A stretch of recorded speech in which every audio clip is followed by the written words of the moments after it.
Olá, turma, retornando aqui para a segunda parte dos nossos vídeos.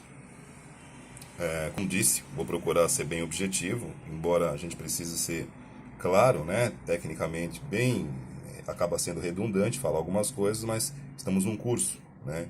E independente de estarmos presenciais ou remotos, quanto mais claro, mesmo sendo redundante, acredito que seja melhor. Aliás, a redundância é uma prática pedagógica, né? Você repete para reforçar o entendimento. Bom, falamos aqui da configuração, né, para que possa resetar a BIOS, né? Resetar a BIOS, uma expressão muito comum para quem é do meio técnico e para quem está adentrando nesse universo aqui. É uma prática que nós usamos muitas vezes quando a gente precisa restaurar algumas características originais de fábrica de configuração da placa, né, através do seu setup. Muitas vezes, por exemplo, quando entrei aqui em contato, né, com o suporte que me vendeu esta placa, ele me passou uma informação que eu acabei não confirmando tecnicamente, de que ela fazia o backup não, que ela fazia a atualização, né, o próprio upgrade do setup da BIOS, né, pela internet, pela conexão de internet. Tudo bem? Isso realmente acontece, pode acontecer, e que muitas vezes isso acaba mudando, né, algumas características que você, como proprietário, como usuário, tenha definido. Então, muitas vezes você precisa voltar atrás. Uma dessas possibilidades você consegue utilizando aquela conexão que eu mostrei para vocês, né? Que permite que a gente possa recuperar, né, os arquivos originais, que fica nessa região aqui, ó. É o ROM Recovery. E no caso, aí nós temos também um outro dificultador, né? Recuperar, né, os arquivos originais de fábrica não significa que vai recuperar a sua configuração, né? Mas depois você reconfigura, tudo bem? São detalhes técnicos que diferem essa placa de outras, né? Vale lembrar que nós estamos falando de uma área que tem muitos modelos, muitos fabricantes. Essa placa, como disse, de uso industrial, trouxe consigo algumas características que eu até tive que ler um pouquinho para conhecê-las. Inclusive, uma delas, um sensor para avisar caso o gabinete fosse aberto. E ele está aqui, ó. Eu desabilitei, né? Deixa eu posicionar novamente. Aqui ele tem um sensor na placa.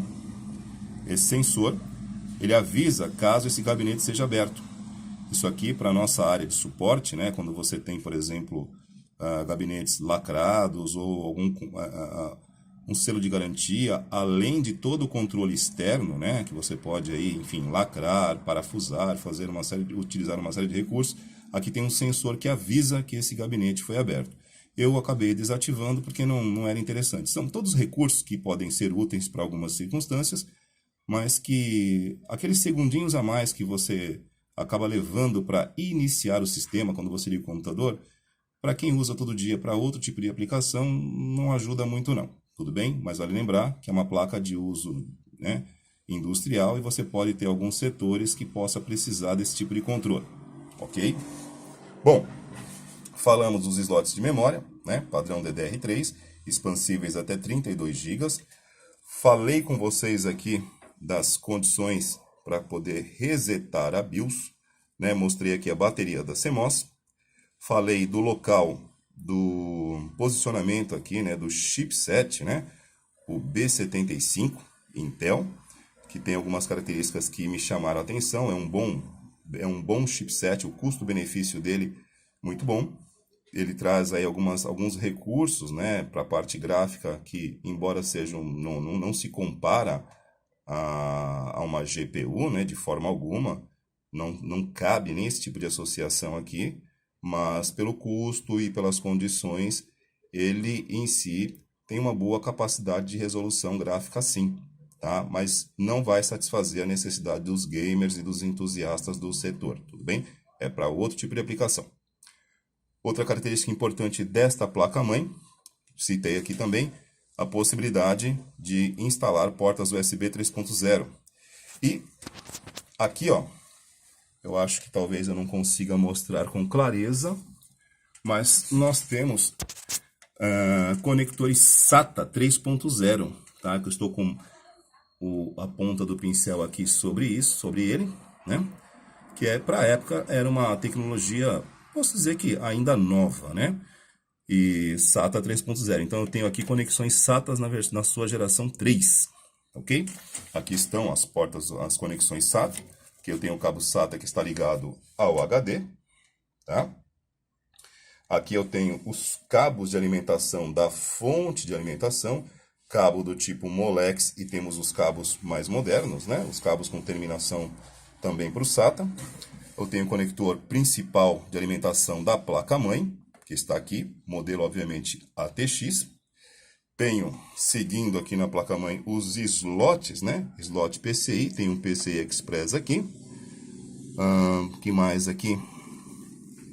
Já comentamos sobre o cooler.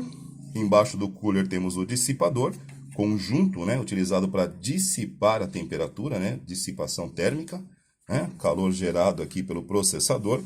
Embaixo, obviamente, desse conjunto nós temos o soquete, aonde vai instalado o processador. No caso aqui, eu tinha, né?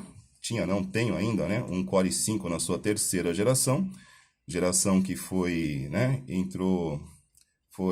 Saiu de linha de produção aí por volta de 2013, 2014, né?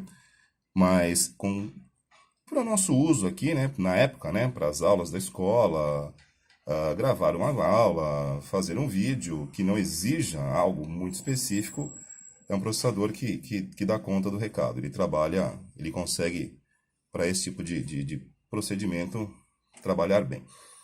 Bom, um pouquinho mais aqui, desculpem, acabei filmando meu dedo aqui, péssimo. Eu estou usando o celular para poder filmar e ao mesmo tempo segurar o pincel. Deixa eu colocar o pincel, desculpe. Ó, quem sabe faz ao vivo, hein? Derrubei o pincel aqui, mas está desligada a máquina, hein? Uma outra característica importante aqui, gente, eu acho que eu comentei em sala de aula. Nós temos aqui o conector, né? A entrada Ethernet para o cabo de rede. E esta placa, ela é compatível, permite o uso do padrão Ethernet Gigabit, né? Ou seja, de até 1000 megabits por segundo, né? Para sua rede local. Isso tem a ver com o quê, professor? É importante para quê? Eu sempre comento, né, que são informações técnicas que para as pessoas, de um modo geral, não significam muito, mas para quem estuda tecnologia, faz parte, tem que saber. Você contrata um plano de internet, como eu sempre digo, internet, o plano que você assina não está associado à velocidade, é largura de banda para transferência de dados. Quando você assina um pacote de 100 megas, não é velocidade, é banda de dados, é tráfego, tá ok? E se você tem um padrão de rede local nessa conexão internet cabeada, né? Onde você pode transmitir e receber, né? Até 1 gigabit, não é gigabyte, hein? Gigabit por segundo. Então você consegue uma taxa de transferência na sua rede local, um aproveitamento ainda melhor do seu plano de internet. E aí fica a dica, né? Para os gamers, os jogadores, velocidade de rede significa chegar antes, né? Porém, não é somente isso que define, né, a sua qualidade, a sua capacidade num jogo em rede. E esse aqui é apenas um entre vários detalhes que a gente possui, que define aí, né, a sua capacidade de jogar. Bom, vou fazer um próximo vídeo aqui, que vou encurtando para a gente não gerar um vídeo muito longo, né? Para falar especificamente de cada setor. Vou fazer um para desmontar o cooler, para soltar aqui o conjunto de dissipação térmica. Um outro para incluir e remover os módulos de memória. E um outro também, no caso aqui, focando, né, na parte de instalação e remoção do processador. Porque são dois itens que nós carecemos de um pouquinho mais de recurso no laboratório da escola, né? Nós não temos memórias. Eles também não temos para uso no laboratório processadores, embora a gente recebeu aí recentemente uma gentil doação do Ian, né? Que aqui eu aproveito para mais uma vez agradecê-lo, mas nós temos vários alunos, né? Várias turmas, né? Então, aos pouquinhos a escola ainda está se estruturando, né? Vale lembrar que esse curso foi iniciado aí, a primeira turma em 2020, né? A escola ainda está com o curso, digamos assim, se estruturando. Perfeito? Vou dar uma pausa aqui e volto no próximo vídeo para fazer a remoção do conjunto de dissipação térmica.